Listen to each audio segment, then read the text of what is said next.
الذی یربی الناس بصغار العلم قبل کبارہ، کہ اللہ والے وہ لوگ ہیں جو دین کے چھوٹے چھوٹے مسئلے، دین کی بنیادی باتیں بتاتے ہیں، دین کی بڑی باتیں سکھانے سے پہلے۔ تو مکاتب کے اندر اور اس طرح کی جگہوں پر دین کی چھوٹی چھوٹی اور بنیادی باتیں سکھائی جاتی ہیں۔ اس حساب سے جو لوگ ان مکاتب میں بچوں کو پڑھاتے ہیں وہ اللہ والے ہیں، گرچہ دنیا والے انہیں کچھ بھی سیکھیں۔ ایک تو یہ بات ہے۔ دوسری بات یہ ہے کہ آج سے تقریباً 100 سال پہلے تک علم کو روزی روٹی سے نہیں جوڑا گیا۔ علم کا مقصد تربیت، علم کا مقصد اچھا اخلاق، علم کا مقصد بڑوں چھوٹوں کا ادب، چھوٹوں پر شفقت، بڑوں کا ادب، سماج میں رہنا۔ علم کے ذریعے زیادہ سے زیادہ آدمی پیسہ کما سکتا ہے، اس علم کی سماج میں اہمیت ہے۔ اور جس علم کو حاصل کرنے کے بعد آگے چل کر پیسہ نہیں کما سکتا، اس علم کی سماج میں کوئی اہمیت نہیں ہے، اور نہ اس کے پڑھنے اور پڑھانے والے کی کوئی اہمیت ہے۔ مدرسوں کی جو اہمیت نہیں ہے یا مکاتب کی جو اہمیت نہیں ہے، اس کی وجہ یہی ہے کہ اس کے پڑھنے کے بعد سرکاری نوکریوں کے دروازے بند، مستقبل کے اندر کوئی بہت بڑا پیسہ نہیں کما سکتا، اس لیے مدرسے کی طرف رجحان کم ہے، مکاتب کی طرف رجحان کم ہے۔ ابھی کچھ دن پہلے میں ایک جگہ سفر میں تھا، ابھی بھی میں سفر سے آ رہا ہوں، اور آتے ہی میں یہی آیا ہوں، کپڑا سفر بھی میرا گندا ہی ہے۔ وہاں پر ایک ماں نے شکایت کی مجھ سے کہ میرے بچے نے مجھے گھر سے نکال دیا، اور واقعاتاً اس کے بیٹے نے اس کو گھر سے نکال دیا۔ پھر میں نے تحقیق کیا تو معلوم ہوا کہ یہ وہ بچہ ہے جس نے کبھی نہ مدرسے کا منہ دیکھا ہے نہ مسجد کا منہ دیکھا ہے، اور اسی کا نتیجہ یہ ہے کہ آج اپنی ماں کو یہ گھر سے دھکے دے کر باہر نکالا۔ 1 مہینے سے اس کی ماں دوسرے گھر پر رہ رہی تھی، اور 2-3 شکایتیں اس گاؤں میں اسی طرح ملی۔ سب کے بارے میں جب میں نے تحقیق کیا تو یہی پتا چلا کہ یہ وہ بچے ہیں جنہوں نے کبھی مسجد اور مدرسے کا منہ نہیں دیکھا۔ پھر میں نے بچے کو سمجھایا، اس کی ماں کی بھی کچھ غلطی تھی، اس کو بھی سمجھایا۔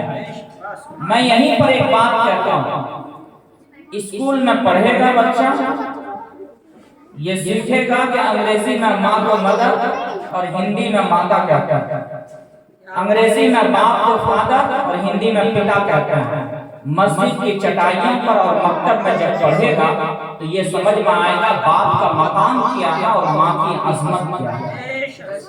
یہ یونیورسٹیوں اور کالج میں نہیں بتایا جائے گا۔ اگر ماں باپ یہ چاہتے ہیں کہ ہمارے بچے بڑے ہو کر ہمارے ساتھ اچھا سلوک کریں تو ماں باپ کو چاہیے کہ وہ تعلیم دلائیں، جس تعلیم کے ذریعے اس بچے کے ذہن میں یہ بیٹھے کہ ماں کا مقام کیا ہوتا ہے، باپ کا ادب کیا ہوتا ہے۔ ورنہ بڑے گھرانے کے زیادہ شکایت آتی ہے، چھوٹے گھرانے کے کم ہیں، جن کے بچے آسٹریلیا میں ہیں، افریقہ میں ہیں، لندن میں ہیں، کوئی ڈاکٹر ہے، کوئی انجینئر ہے، کوئی مائکروسافٹ انجینئر ہے، انہی گھرانوں کے زیادہ شکایتیں آتی ہیں کہ ان کے بچے ماں باپ کے ساتھ اچھا سلوک نہیں کرتے، اس لیے کہ انہوں نے کبھی اپنے بچوں کو دین سکھایا ہی نہیں۔ اس لیے اپنے بچوں کو جو پڑھانا ہو پڑھائیے، لیکن کم از کم دین کی بنیادی باتیں ضرور بتائیے۔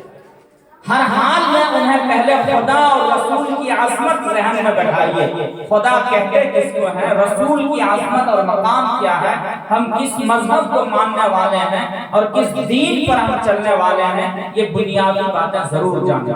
ایک جگہ پر ایسا ہوا کہ کچھ میٹرک کے بچے، اب تو خیر 2024 سے میٹرک بورڈ ختم ہی ہے، انٹر ہی بورڈ چلے گا۔ 2023 نیو ایجوکیشن پالیسی جو آئی ہے بہت کچھ بدل گیا ہے، لیکن میٹرک کے بچے کم از کم 8 بچے تھے۔ انہوں نے مجھ سے آ کر کے کہا میں انٹر میں لینا چاہتا ہوں ایڈمیشن، بتائیے میں کیا سبجیکٹ رکھوں۔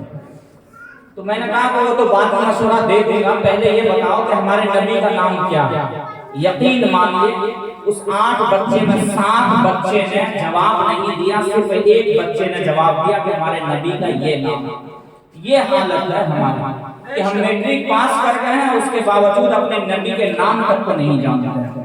ہم نوجوانوں سے پوچھ لیجئے کتنے ہی لوگ ہوں گے، ماں بہنوں میں بھی ایسے ہوں گے جن کو وضو کے فرائض یاد نہیں ہیں، لیکن پوچھ لیجئے تو 4 فلم اسٹار کا نام بتا دیں گے، 4 کرکٹر کا نام بتا دیں گے، دنیا بھر کے 4 لوگوں کا نام بتا دیں گے، لیکن 4 صحابی کا نام پوچھ لیجئے تو نہ لڑکے بتا سکیں گے نہ لڑکے بتا سکیں گے۔ ہم اتنی موٹی موٹی سائنس کی کتاب پڑھ سکتے ہیں، میتھ پڑھ سکتے ہیں، انگریزی پڑھ سکتے ہیں، ہندی پڑھ سکتے ہیں، لیکن 2-4 صفحہ اپنے نبی کے بارے میں نہیں پڑھ سکتے۔ ہم موٹی موٹی کتابیں پڑھ سکتے ہیں لیکن دین کی بنیادی باتیں ہم نہیں سیکھ سکتے ہیں۔ ہماری یہ حالت ہے، اس لیے میں ماں بہنوں سے اور آپ لوگوں سے بھی ایک درخواست کرتا ہوں اور اپنی بات ختم کر دوں۔ اب رمضان کا مقدس مہینہ شروع ہونے والا ہے، کم از کم اس مقدس مہینے میں ہی اگر ہم کچھ دین کی باتیں سیکھ لیں، روزہ رکھنے کے ساتھ ساتھ اگر نماز پڑھنا نہیں آتا، شرما شرمی میں جمعہ میں چلے جانا، رکوع میں کیا پڑھیں گے وہ بھی پتہ نہیں، تحیات میں کیا پڑھیں گے وہ بھی پتہ نہیں، دعائیں معصورہ یاد نہیں، دعائیں قنوت یاد نہیں، تو خدا کے واسطے کم از کم ان سب چیزوں کو یاد کیجیے۔ اگر یاد نہیں ہے تو یاد کیجیے۔ جتنا ٹائم آپ موبائل پر لگاتے ہیں روزانہ 5 منٹ بھی اگر آپ سیکھیں گے تو 1 مہینہ نہیں گزرے گا کہ پوری نماز کا طریقہ آپ جان لیں گے، لیکن کبھی توجہ ہی نہیں ہے۔ ہمارا پیر قبر میں چلا جاتا ہے پھر بھی دنیا ہی کی فکر رہتی ہے۔ ایک دکان ہے، رمضان کے بارے میں جاننے کی کوشش کیجیے، رمضان کا مہینہ آتا ہے، رمضان کے بارے میں جاننے کی کوشش کیجیے، بقرعید کا موقع آتا ہے، بقرعید کے بارے میں جاننے کی کوشش کیجیے، سیرت النبی کا موقع آتا ہے یعنی ربیع الاول کا مہینہ آتا ہے، اس موقع پر اپنے نبی کے بارے میں کچھ پڑھ لیجیے۔ اس طرح اگر ہم کر لیں گے تو دین کی بہت ساری باتوں کو ہم جان لیں گے۔ پھر آخر میں مولانا مبارک صاحب کو اور ان بچوں کو اور ان بچوں کے گارجین کو مبارکبادی دیتا ہوں کہ ان بچوں کے گارجین نے بھی دین کی محبت میں اپنے بچوں کو مکتب کے اندر بھیجا، اور مولانا مبارک صاحب نے ان بچوں کے اوپر محنت کیا۔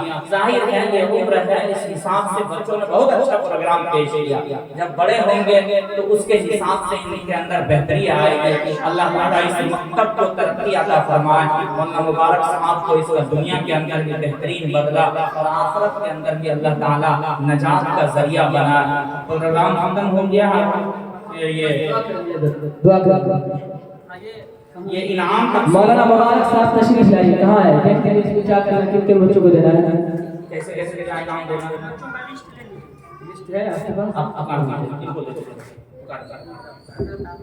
علی ظفر، چلیے علی ظفر کون سا انعام ہے؟ حضرت مولانا غلام گیلانی صاحب تاریخ برکت بنا دیا ہے۔ آپ لیجیے ایک ساتھ سب بچوں کا۔